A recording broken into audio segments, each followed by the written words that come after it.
بسم اللہ الرحمن الرحیم اللہم صلی علی محمد وعلی آل محمد۔ میں جو ایمان و تنظیم اور وحدت کی بات کرتا ہوں، اپنے وطن کے ساتھ محبت کی بات کرتا ہوں، اپنے دیش کے رکھوالوں سے عقیدت کی بات کرتا ہوں، قسم خدائے عز و جل کی میں عبادت کی بات کرتا ہوں۔ آپ میرے اس دعوے کو، میری اس عقیدت کو، میرے اس ایمان کو آپ قرآن پاک کی روشنی میں دیکھیں۔ قرآن پاک نے کس طرح سے وطن کی بات کی ہے، کس طرح سے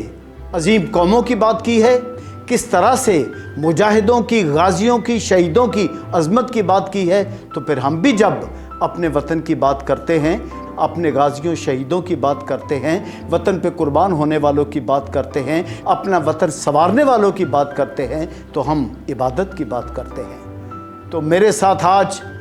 ایک مرد مجاہد، ایک بہت بڑے قانون دان، اپنی حریت میں ایک بلند نام رکھنے والے اور سچے کھرے مسلمان، وہ مسلمان جنہوں نے کبھی منافقت کو اپنے قریب سے ہو کے نہیں گزرنے دیا، اور آج وہ وکلا کے نمائندے ہیں، پنجاب بار کونسل کے ممبر ہیں۔ میری مراد ہے جناب رائے محمد نواز کھل صاحب، میں ان سے مخاطب ہونے کا اعزاز حاصل کر رہا ہوں۔ رائے صاحب خوش آمدید، نظریہ پاکستان میڈیا ہاؤس میں خوش آمدید، نظریہ پاکستان موومنٹ کے پلیٹ فارم پر خوش آمدید، اور نظریہ پاکستان کونسل آف لائرز پہ خوش آمدید۔ آپ کو دل کی گہرائیوں سے ویلکم کرتے ہیں، اور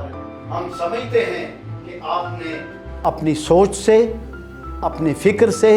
اپنے عمل سے اپنے ملک کو بہت کچھ دیا ہے، وکلا برادری کو بہت کچھ تقسیم کیا ہے، تمام تحریکوں میں بڑھ چڑھ کر حصہ لیا ہے۔ آج ہم نے سوچا کہ چند ایک سوالات کی روشنی میں آپ کے خیالات عالیہ کو پوری قوم تک پہنچایا جائے اور بین الاقوامی سطح تک پہنچایا جائے۔ رائے صاحب، آپ کی زندگی کے مشاہدات و تجربات اور عمل و فکر کی روشنی میں آپ سے ایک چھوٹا سا سوال ہے کہ نظریہ پاکستان اپنی وجود میں، اپنی تاریخی حیثیت میں اور اپنی اہمیت میں ہے کیا؟ نظریہ پاکستان کی بنیاد کلمہ طیبہ لا الہ الا اللہ ہے، اور اس کی تخلیق تو حضور پاک صلی اللہ علیہ وسلم کے دور سے ہی شروع ہوگی، اور 22,000 مربع کلومیٹر پر مسلمانوں کی حکمرانی ہی میں سمجھتا ہوں کہ نظریہ کی بنیاد پر تھی، اور نظریہ پاکستان بھی اسی سے حاصل کیا گیا۔ اور پاکستان کے مرز وجود کے آنے کے بعد آپ کے سامنے میں سمجھتا ہوں کہ آج تک ہم نے قائد اعظم کے فرمان پر عمل نہیں کیا، ہم نے حضور پاک صلی اللہ علیہ وسلم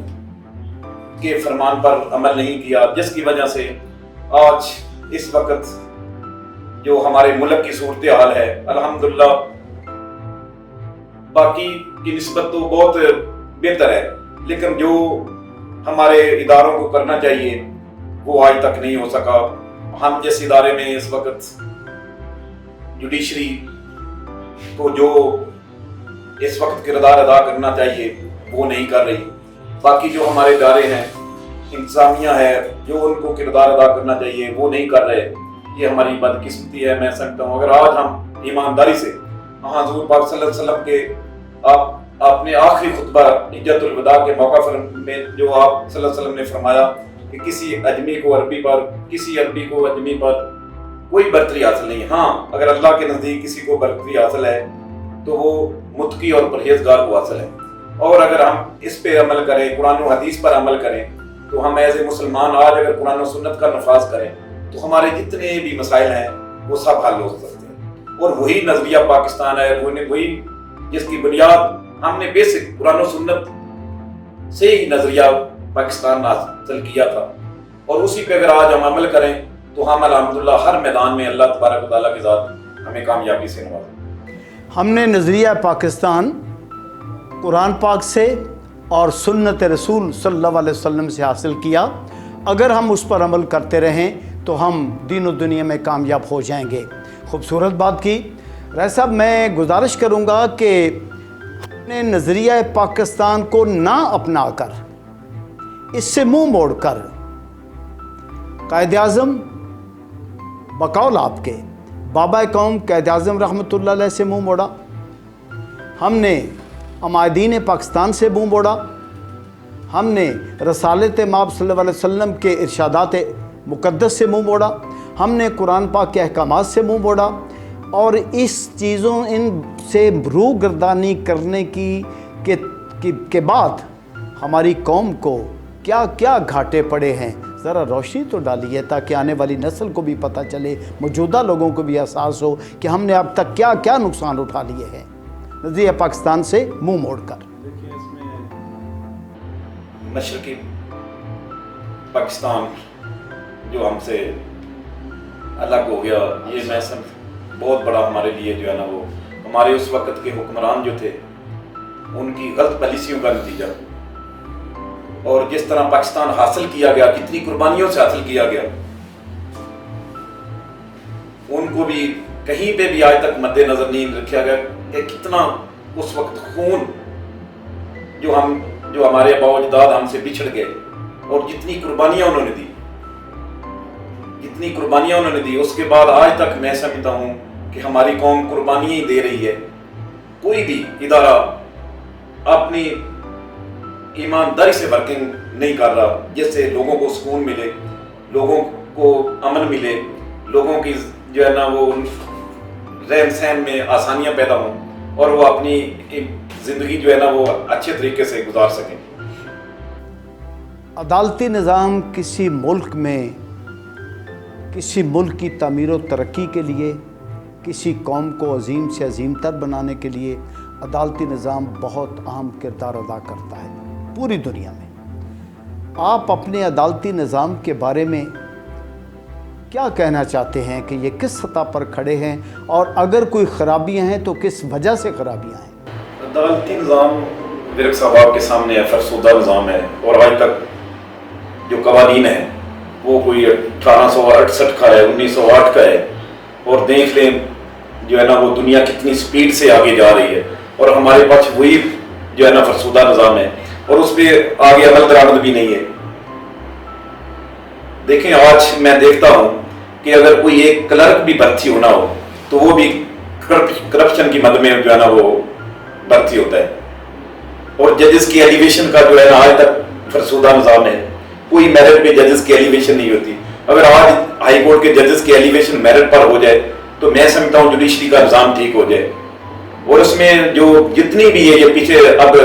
अपॉइंटमेंट्स हुई हैं, सब की सब, अगर एक क्लर्क भर्ती हो रहा है और वो करप्शन की मद में भर्ती हो रहा है तो उसने कहाँ पे इंसाफ करना है? वहां पे बैठकर उसने भी लोगों से पैसे ही लेना है। और जो एलिवेशन है जजेस की वो आज तक मेरिट पे नहीं हुई, किसी न किसी दफ्तर से किसी का बेटा, किसी का भतीजा, इनके कोई भी मेरिट पे कभी भी नहीं किसी ने देखा। मेरा तो इसमें ये मौक़िफ़ है कि लाइव इंटरव्यू होना चाहिए, कम अज कम 100 सवाल होना चाहिए, उसमें ग्रेस मार्क दे लें,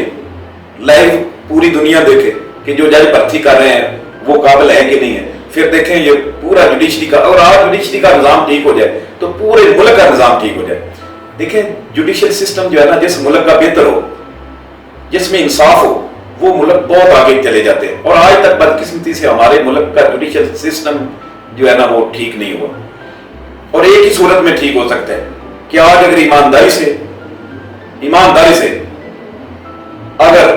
ये जजेस जो है हाई कोर्ट के, उनका बकायदा जो है ना वो टेस्ट लें, बाकी जो लेते हैं क्यों नहीं आज तक इनका जो है ना वो देखें। या तो जब वहां पे बदर पार्ट होती है, कोई सियासी लोगों की जो है ना सियासी, इस वक्त जो सियासत में जो इक़्तिदार में पार्टी है, कुछ उनके नॉमिनेट हुए, बाकी कुछ जिन सुप्रीम कोर्ट के जजेस के, हाई कोर्ट के जजेस के, ये देखिए बदर पार्ट होती है, कुछ पाकिस्तान बार कौंसिल के और कोई एक पंजाब बार कौंसिल का। ये कोई मेरिट तो नहीं, कि आप जनाब अपने चैम्बर से जजेस मुंतखब करें और नेक्स्ट उन्होंने कहाँ इंसाफ करना। पाकिस्तान भर के वकला साहबान के लिए नज़रिया पाकिस्तान के हवाले से आपका पैगाम क्या है? मेरा सारे पाकिस्तान के वकला से गुजारिश है कि आज अगर वकला ईमानदारी से अल्लाह की रजा के लिए मुत्तहिद होकर मुतफिक होकर कि हमने अल्लाह तबारक व तआला के हजूर पेश होना है और वहाँ पे एक एक लम्हे का जवाब दे होना है। अगर वकला आज ईमानदारी से इकट्ठे हो जाएं कि हमने इस मुल्क के निज़ाम को ठीक करना है, जुडिशल सिस्टम को ठीक करना है, तो मैं समझता हूँ कि ज़्यादा देर नहीं लगेगी। ना ये सालों की बात है, ये ना ये महीनों की बात है, ये दिनों में मुल्क जो है ना वो ठीक हो जाए। और मेरी गुजारिश यही होगी कि आज हम ईमानदारी से अपने फ़राइज़ सर अंजाम दें। जो भी हमारे पास केसेस हैं उनमें हम ईमानदारी से पेश हों। वहाँ पे हमारी कोशिश ये होनी चाहिए कि जो हमारे पास केस आया है उसका फैसला जल्द अज जल्द हो, ना कि साल साल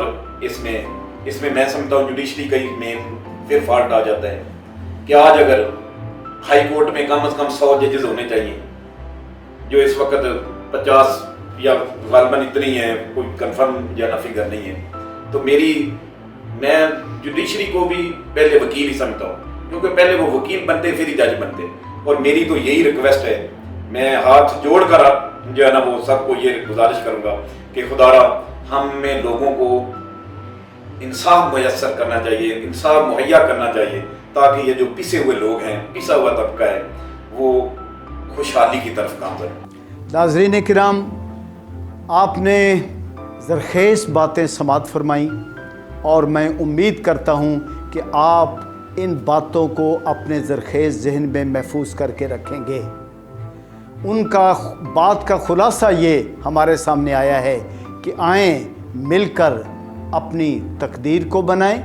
आएँ मिलकर अमल के साथ मुक़द्दर को आज़माएं, आएँ मिलकर ईमानदारी के साथ कुरान पाक, हदीस नबवी और फ़रामीन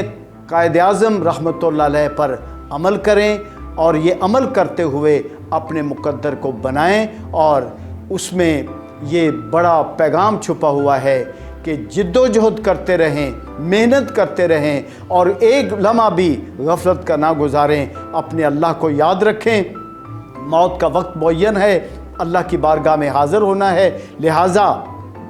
मुल्क को, कौम की तामीर के साथ साथ अपने उन फ़राइज़ को भी याद रखें जो अल्लाह रब्बुल इज़्ज़त ने अपनी बंदगी के लिए आपके ज़िम्मे लगाए हुए हैं। तो मैं ये गुजारिश करूँगा कि आंधियों का क्या भरोसा, क्या बगुलों का यकीन, आंधियों का क्या भरोसा, क्या बगुलों का यकीन, रोज़ ऊंची अपनी दीवारें चमन करते रहो। मेरे साथ बहुत मेहरबानी, आपने इनवाइट किया।